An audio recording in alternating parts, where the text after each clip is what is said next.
and gentlemen, this is 2023 Mrs. Universe India, Madhuri Patle. She is a worried, distressed, disappointed and angry mother. A 3-year-old child, she claims, has been denied admission in schools locally twice. Ms. Patle believes it's because of Duchenne muscular dystrophy or DMD, a genetic condition that causes muscles to weaken over time due to the absence of dystrophin, a protein vital for muscle health. She is not alone. There are others like Shailaja Sharma who say the struggle is not only getting an admission, it's an enduring battle that gets harder, often forcing parents to pull off their children from general or mainstream schools, well, for the lack of a better word, honestly, to schools with focus on special needs alone.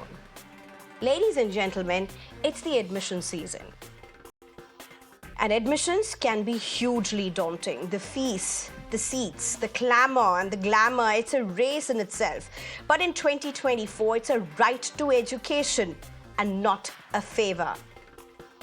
What is further disturbing is the innumerable accounts of parents who talk about the challenges of getting their children, differently abled or with special needs, into schools that otherwise, as I said, are often addressed or named as mainstream schools. Here's where the irony is evident. The National Education Policy introduced by the Modi government in 2020 envisions a new education system of India. It recognizes inclusive education as a fundamental right, calls for barrier-free access to education. Families can choose between different forms of schooling, which essentially should translate into their choice to send them to a general school or a mainstream school or a school that focuses on special needs or just homeschool. Is that a choice that is offered to them in reality? And the focus, according to the NEP, remains on identifying, supporting children with disabilities effectively or special needs effectively. Specialized training programs for special educators with cross-disability training is made mandatory and stresses on the need for training regular teachers as well. Wonderful on paper, too distant from reality on the ground. To our question, are we building classrooms or castles of exclusion? Let me introduce my panelists at this time. I'm being joined by Madhuri Patle herself, Mrs. Universe India 2023. Thank you very much, Mrs. Patle, for joining us, as well as Shailaja Sharma, who joins us. She's an activist, she's a parent. Dr. Sudha Acharya joins us, who's a chairperson for National Progressive School Conference, as well as Dr. Satendra Singh, Doctors with Disabilities, Agents of Change and Director Professor at UCMS Delhi. And I'm also being joined by Meeta Sen Gupta, who's an Education Strategy and Policy Advisor. Thank you very much, all of you, for joining us, for taking your time. Ms. Madhuri Patle, if I can come to you first, can you just help us understand what is it that you and your child are facing at this point? It is the admission seasons, and you're saying that it has been an absolute horrendous experience for you.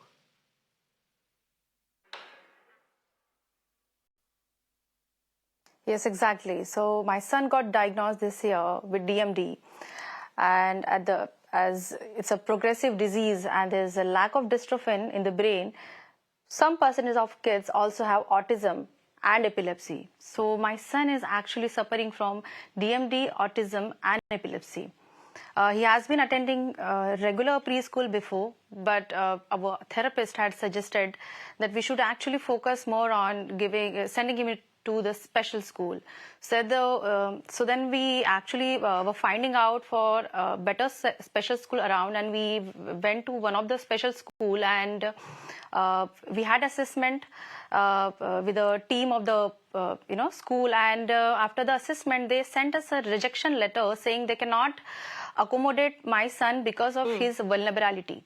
And the symptoms or the vulnerabilities which they were talking were he's hyperactive, he needs behavioral training, which is actually a part of autism and not actually part of DMD, because DMD is a progressive muscle degenerative disease which weakens your muscles over the period of time.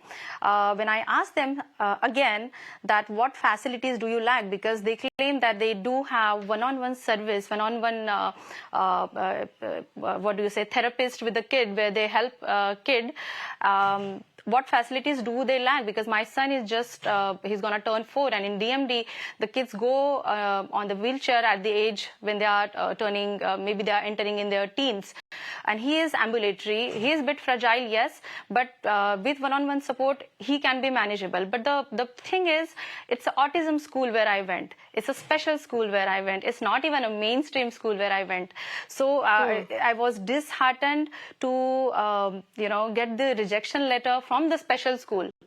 So then what we will talk about the mainstream school, because what we expect from the special school is compassion, and most of the kids who have autism are having some kind of cross disability. So many people are, autism itself is the disease, it's not a disease, but it's your brain develops differently than a regular kids because of certain other genetic problems you have.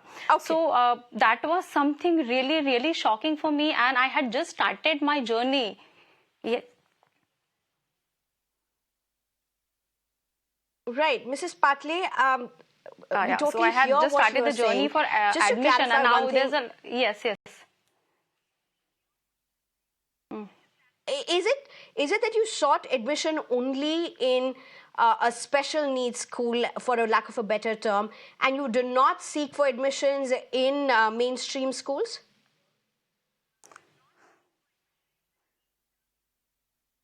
No. So there was an incident when he was not diagnosed with DMD, but he was diagnosed with hypotonia at very young age. So there's a mainstream school where we went for the pre-nursery admission 1 year back.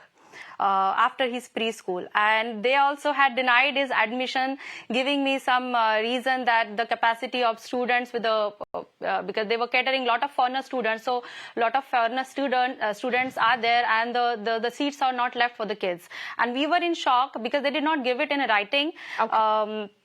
So I didn't know what to do. My son was also very young, and I was facing a lot of being a mother, the mother to a special kid. It was very difficult. I did not speak out then. Okay, and maybe I just let it go. And then when it came to the special school, I realized the same thing also with the special school. Then where should we go? Where should the parents go? Shailaja Sharma, if I can get you in. Shailaja Sharma, you're a parent, you're an activist, and you, for one, would be able to put this in perspective for us to help us understand that this is not just one isolated case. And it is important for people to understand, who may be familiar with this issue, may not be familiar with this issue, about how tough it is for children, for parents to get their children admitted into schools, particularly mainstream schools, even though technically, legally, legislatively, they are very much eligible. See, legally, as you say, every child is eligible irrespective of the disability he or she has. A child is a child first, and every citizen, like any other neurotypical child, even the children with disabilities have all the rights for education. For their educational rights, the schools cannot actually say no for the admission. This is a take. But what actually happens, as rightly told by the other panelists, different ways and methods are provided, not always in writing. Nobody will give it to you in writing that we do not have these facilities, we do not have a special educator, or a number of other things. But getting a child admitted, usually they provide some kind of inability to accept your child. That is true. But owing to the fact, with the growing awareness and the kind of sensitization that has just started, even media is also taking up these cases. So people are understanding, even a little bit of sensitization is there, owing to the fact the Directorate of Education and the Ministry of Education has come up with certain things that at least a percentage is fixed for the primary level seats are available for the students. Now it is for the parent to understand the competence of the child, have faith in the child that he should be and he should be mainstreamed. Unless he fails, you cannot label a child that he or she will definitely not get into the mainstream without even trying, without even giving that child the reasonable accommodation that the person requires. Provide all the accommodations, you make the environment Right. enabling for the child to get him mainstreamed. But without providing that Absolutely. ability. I think a battle against labeling is absolutely real, Shailaja Sharma. But before I go on to the other panelists, I don't want to get into this very deep. But if you could spend a minute just telling us about your battle, about how complex it has been for you, because you have always maintained that it's not just about the admission, it's about an enduring battle even after the admission really happens. How did it work? How did it look for you? I had to teach myself how to teach my child. So, first of all, I found a school which was ready to accept him. He was safe over there. And Hmm. it's not just the academics that you look forward to. From family to school, it is the transition for social interaction. And for autism, social interaction is one thing that these children lack. So, first of all, the safety point, then comes the communication. Thereafter, when it came to academics Hmm. part, that I understood that maybe he will be it would be difficult for him to read in the same pattern as the general normal peers are. So I learned myself. A lot of people taught me certain things would work. I would like to read out the name for Mrs. Kavita Sharma. She actually told me that machine learning would just help. Try, because in autism, it is Okay. it is evidentary that when you teach a child through iPads or through computers, the learning is faster, because it is easier for the visual learners to do that. So I learned that. I introduced the Okay, no, iPad thank you learning so to much them. for sharing this. Let me just get in the other panelists as well. You're saying a very important part, and that is about machine learning. This is literally it just shows how varied this discussion is. Because at one point you may say give less screen time to children. For some, it's just the contrary that may work the best. Dr. Sudha Acharya, if I can get you in. Dr. Sudha Acharya, look at the panelists who just spoke, and look at the parents who have been speaking through the days about how hard it is for getting their children admitted. Why is it like this? Because I'm asking you this question because the policy says something else on the paper. NEP says something very, very different on the paper. In reality, it is far from anywhere close to it. I completely agree with you. And working on policy measures. Inclusive education is not a privilege, but it's a fundamental right. All of us, we know that. When about Delhi, because I am working in a school in Delhi, where 25% seats are reserved. Suppose a nursery admission, the season is going on. 3% is reserved for children with special need. Nobody talks about it. You'll see so many advertisement going on that EWS admission, apply through government, the form has to be filled up through online. Nobody talks about children with special need, how they will get into private schools. I go on inspection to many CBSE school where I come to know there is no special educator, there is no counselor. When I ask, they say that such kind of children are not there in our school. Among 4,000, they don't have one. That shows that Hmm. they completely refuse admission.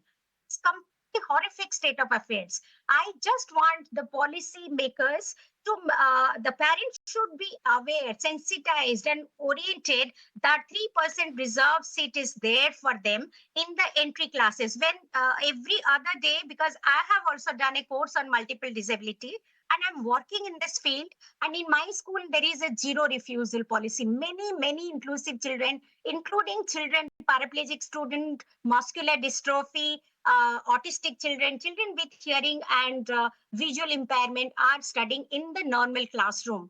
I was hearing the plight of parents, but we do a lot of accommodation, modification, so that these children participate in all school activities. So we have to walk an extra mile. The Very school important point, has but to allow me to please get in Mrs. Madhuri Patle. Mrs. Madhuri Patle, if I can get you in.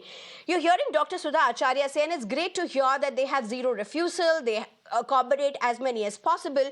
But she's also saying about an important point that there is 3 to 4% of reservation seats that are reserved. And she's saying parents need to be sensitized that there are seats like this that are available. What's your response to something like this? Yes. Yeah, she's absolutely right, because most of the time parents are not aware.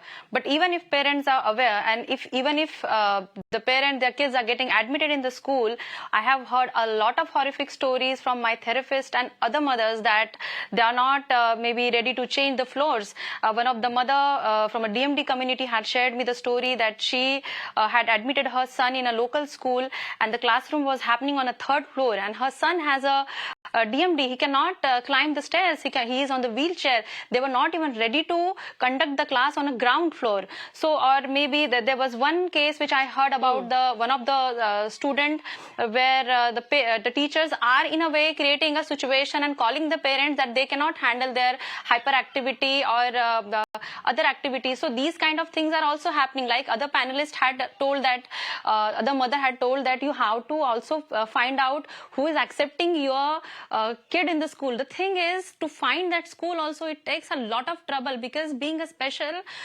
children's parents, we already are going through so much, and finding something so basic, Shiksha, education, Sarva Shiksha Abhiyan ke antargat, when we are talking about education is our fundamental right, if we have to struggle so much on a basic level, then how will we, going forward in the future? There are other things also we have to take care of. We have to take care of their medicines, their treatment. That is entirely different and a next level thing I'm talking about.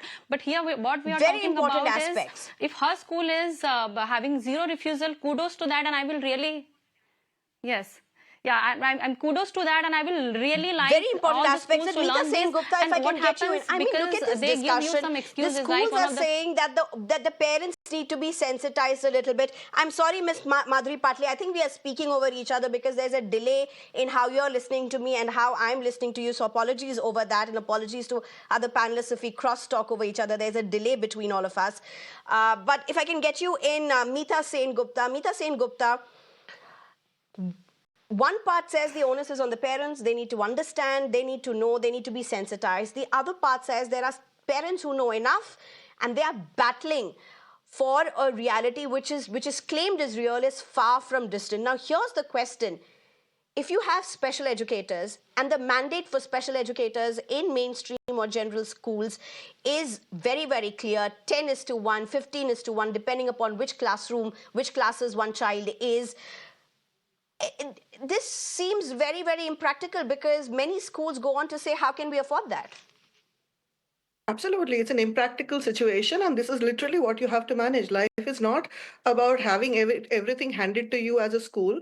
That works easily for you as a school. Schools put in the effort to enable every one of their children, and whether the children has multiple abilities, is neurodiverse, or is of normal ability, or whatever they call normal, because there is no such concept as normal as we acknowledge in today's world. The school must put in the effort. Yes, there is an extra cost to it. Many schools cannot afford that extra cost, and maybe there is a case here to say that yes, we need philanthropy to come in, we need civil society to come in, and we need government grants to be made available so that these schools are able to provide the extra accommodation and extra provisions. But a lot of provisions that you need for children, for example, with autism, and this is the first part of it, by the way, the lot of provisions are actually low cost. For example, a quiet corner in the classroom where once the child is slightly overstimulated, they can just sit on some cushions and sit with a couple of books and calm themselves down. That doesn't take much cost. There are other low-cost solutions where the teacher checks in and makes eye contact with a student who does not want to make eye contact with you, but offers that reassurance, the positive stroking that a child needs. These are techniques that are taught in teacher training, and our teacher training has been going on. I mean, in policy, we have had the acceptance of autism since 1999. We've had the Act of 2016. We've had the NEP of 2020, our NEP as well. And yet we find that there is a gap in reality because teachers are afraid. We ran workshops for teachers. This was before the NEP, because we were building evidence for the NEP, saying we can do it. Please put it into the NEP. We ran workshops, and during the session, everybody was saying wonderful things. The charts, etc., were fantastic. As soon as the session finished and we had our chai samosa together, and the teachers are saying, in reality, we're going to find it very difficult. We can't cope with it because we don't know what to do when the child has a meltdown. Now, this is about creating a tripartite solution. And every teacher must recognize that they are not responsible for solving the problem. There are two levels of teacher training that are required over here. One, as a teacher, when you say, I know how to identify and cope with a situation, and I know when to refer it to a specialist. And that specialist accommodation or the coping mechanisms have to be made available in the school. So teacher training itself has to be more sophisticated, and the fear of the unknown, the fear of a meltdown. Meltdowns will happen. Children may break windows. They will have very aggressive behavior when they're confused, when they don't understand social cues, when they're completely left behind. That is the nature. And one last little thing I want to make is, let us not consider this a disability. Elon Musk himself has said that he had Asperger's syndrome. There are types of high-performing autism.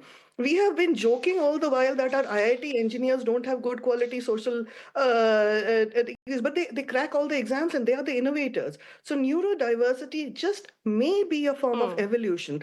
There may be a very fine brain behind mere muscular dystrophy. The brain is fantastic. We need to include them, or we may be missing out on some geniuses.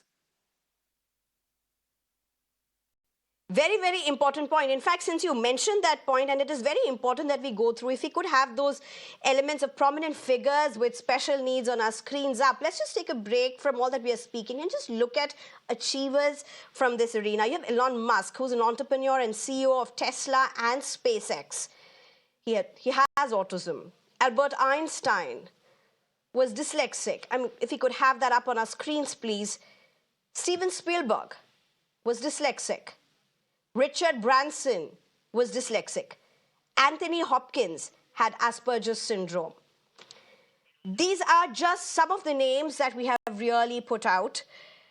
And again, it's important that we mention this, and it's very important that I say this out. It's not about achievers alone, because not everybody goes on to become so-called celebrity achievers. But every milestone is an achievement for every individual, whether you have special needs or not.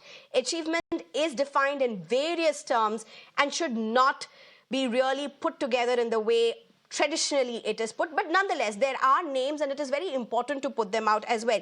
Can I just get in Dr. Satyendra Singh at this point? Dr. Satyendra Singh, things don't look very good.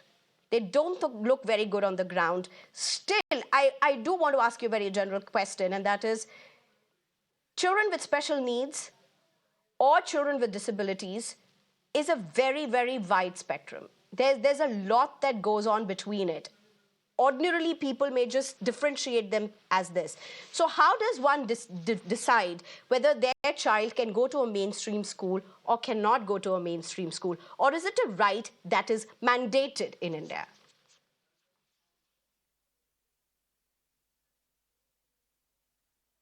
Yeah, before I answer this question, I would like to give you a little bit of hope, because today is the International Day of Persons with Disabilities. And we saw the examples of the people with different conditions who were all outside of India. Let me share with you an example of a learner who cracked the NEET entrance examination, a student with 88% of muscular dystrophy. He cleared the NEET examinations. He went for the medical board. The medical board said, no, you cannot become a doctor. He went to the High Court, lost the case. He filed the case in the Supreme Court of India. Supreme Court of India ordered another assessment for this student with muscular dystrophy. Again, the assessment was negative because the percentage was 88%. But the ex-chief of the Supreme Court, Chief Justice of India, was not happy, because both of these medical boards were actually doing the quote-unquote disability assessment. So he ordered that maybe I should come into the picture and order an ability assessment, or what we call as the functional competency. And based on what I evaluated him, that I found that he is completely fine to do MBBS. And the Honorable Supreme Court awarded him the medical college seat in one of the colleges in Maharashtra. So that is one example where you see that, these conditions, we are finding a huge gap at the school level as well as, at the higher education level. 6 years ago, I remember again another example where, Absolutely. I got a panic And call that had from a become a parent who headline. said that, I do remember that very clearly. We had his reported daughter, that he as well. has a disability and the school is denying. From Jharkhand, yeah. And it was the Chief Minister of Jharkhand who that time said that, admission must be given to this child and no school should discriminate any child with disability. So the thing is that, the sensitization is lacking at the level of school, but however, it's the judiciary which always provides us a hope. But of course, the law also says in Section 16 of the RPD Act that it is the responsibility of schools, both private as well as public also, that they need to do the screening also, as well as change their pedagogical approaches, because we need to teach students via universal design of learning, which is not many of the teachers use this approach. So that is why perhaps there is something lacking from the teacher side also, that such students are facing difficulties. Shailija Sharma, if I can get you in, right to education or a favor to education? How do you look at this? Rights are intact. It is up to the parents to have those rights saved for their children. When you question when it is that a child should be sent to a special school or to a mainstream school, I believe it is the parent who determines where am I going to send my child. There would be difficulties in getting admission. There would be difficulty in making them read through the mainstream schools. But if you are adamant upon it, that I'm not going to fail, I'm not going to let my child fail and avail his rights till the time there is a backing of a parent with the student that he is competent enough to be there, I think there's ray of hope. What I did was I ensured that the fight is not between me and the institution. Let us focus, whether it is the institution or the parent. The focus should be the child, in the best interest of the child. Let us try out to provide him the most enabling environment to let him achieve what others are achieving in the mainstream. So whatever is the way, it may take more Right, time, very it may quickly, if I take can more come to effort. you. It may take more effort, but all are human beings. Even Right. they can be taught. Sensitization of the schools and Absolutely. May go ahead. When you Carter, what Yes, what is please. a Yes, good please. school? When you say what is a good school, a good school is not just a good school which is giving 100% result. A good school is also a good school where children with special needs are taken care of with empathy, and they come up with flying colors. That should also be termed as a good school. There should be encouragement from Right. the Very government. There quickly, should if I be can get recognition of such. Dr. Sudha Acharya in. Dr. Sudha Acharya, my question is very simple.